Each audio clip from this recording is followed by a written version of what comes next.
Pozdravljeni. Pozdravljam vas tukaj iz tega lepega zelenega okolja, prijetnega hladu, ki se bliža temu lepemu večeru. Sedim in razmišljam o svoji 30-letni poti svoje duhovnosti.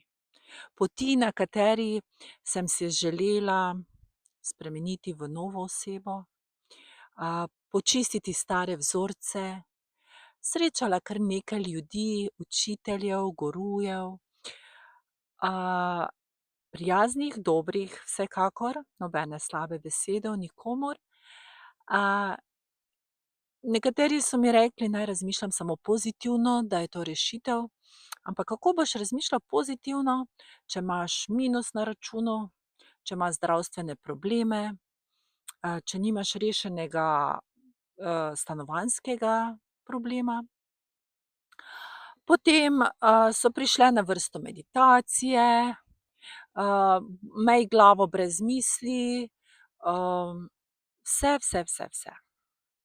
Skratka, potem je bilo ločeno, za manifestacija za obilje, posebej za zdravje, posebej za dobro počutje, za družino, za odnose, medgeneracijske odnose. Skratka, ni da ni.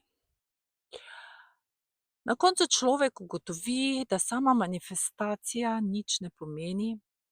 Če ti naslednji trenutek, ko manifestiraš, jaz sama vizualizacija mi nikoli ni šla, ne.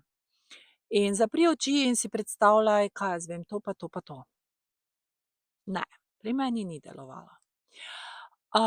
In potem si probaš to predstavljati in v naslednjem trenutku oziroma potem, ko gre dan naprej, ponovno isti problemi, ponovno si tako rekoč na avtopilotu, rešuješ zadeve sproti in se sploh ne zaveda samega sebe. Noben mi takrat ni povedal, da nobene afirmacije, nobena meditacija, ničesar ne pomaga, če sem jaz še vedno v občutku pomanjkanja. Če še imam jaz vedno ful velik seznam želja, ki pa vsak mesec ostaja isti. Oziroma ali se nadaljuje ali se nekaj reši in potem pride spet nekaj drugega. Občutek pomanjkanja, želje, hitenje za nečim pa ostaja. Nihče mi ni povedal, da dejansko jaz potrebujem priti tako daleč, da čutim mir. Da čutim, da sem že tista oseba, ki že vse to ima. Kaj bi recimo nekdo naredil, ki ima, ne vem, pa spet smo pri denarju, ker ponavadi smo pri denarju, da ima milijon na računu, brez skrbi, brez vsega. Kaj bi naredil? Po moje bi mu padlo veliko breme iz telesa, iz ramen, iz duše, iz srca. Tisti, ki je zdrav, kako bi se počutil? Počutil bi se sproščeno, zadovoljno, mirno. Skratka, po 30 letih sem ugotovila, da sem hvaležna vsem, ki sem jih srečala na svoji poti. Najbolj pa sama sebi, ker sem nekega dne rekla: "Tako, zdaj pa dovolj. Zdaj pa se ustavi, poslušaj sebe, ker saj to ni taka znanost, vse imaš v sebi. Samo spomni se. Spomni se, naredi povezavo s sama seboj, z virom, z Bogom, z vesoljem, kakor želite, v sebi. Naredi to povezavo." In potem je sčasoma, ne kar naenkrat, ampak sčasoma, sem ugotovila, da na določene zadeve reagiram drugače, ko bi se recimo prej razjezila, se s kom skregala, komu zamerila. Zdaj sem lažje nekomu rekla: "Okej, v redu. Tako si se odločil. Tvoja pot, tvoja volja." In potem kar v nekem trenutku ugotoviš, da imaš prazno glavo, sem imela prazno glavo, nobenih misli, nobenega tistega premlevanja, ko se skozi vračaš v neki prejšnji dogodek in si predstavljaš, kaj bi mogel reči, pa kako bi mogel reči, da bi se to razrešilo tako, kot je bilo tebi všeč. Ničesar. Naenkrat prazna glava, naenkrat nobenih želja, ker ko se spomniš, da vse, kar imamo, je ta trenutek zdaj. In v tem trenutku zdaj, ko sedim tukaj, kaj mi manjka? Nič.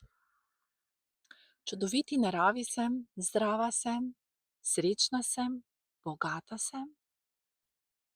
In če ta trenutek vedno dam naprej, naprej, naprej, ker zdaj začetek tega videa je že preteklost, sem dejansko skozi srečna, zdrava, zadovoljna.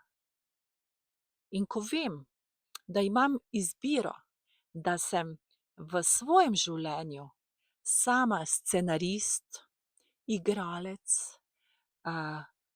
producent, režiser, tudi statist kdaj, se zavedam, da je vse odvisno od mene. In da moram samo jaz izbrati tisto, kar želim. In potem spustiti in počakati, da se zgodi. Ampak to ne pomeni, da če čakam, da nič ne delam, da samo sedim in capkam na mestu. Ne, delam tiste normalne stvari, če je treba pošta, posnamem kaki posnetek, svoja normalna dnevna opravila, ki jih čutim, da jih imam za narediti. In ker se ne obremenjujem s tistim, kar sem izbrala, se po, ne bom rekla logiki, ker nobene logike tukaj ni, ker naš si tega ne more predstavljati, na kakšen način se bo to razrešilo, se kar naenkrat zgodi. Kar naenkrat me nekdo pokliče, ki mi da informacijo do druge informacije in ta zadeva, ki sem želela, se razreši in udejanji. Tako preprosto je to, ampak mi smo bili naučeni, da se vedno moramo za vse boriti, trpeti, ker če ne trpiš, potem pa res ni vredno ničesa, ne, potem si tega ne zaslužiš. Ja, in tako je to. Tako da želim vam lepih, mirnih dni, do nekega prihodnjega videa, ko se ponovno srečamo. Lep pozdrav. Adijo.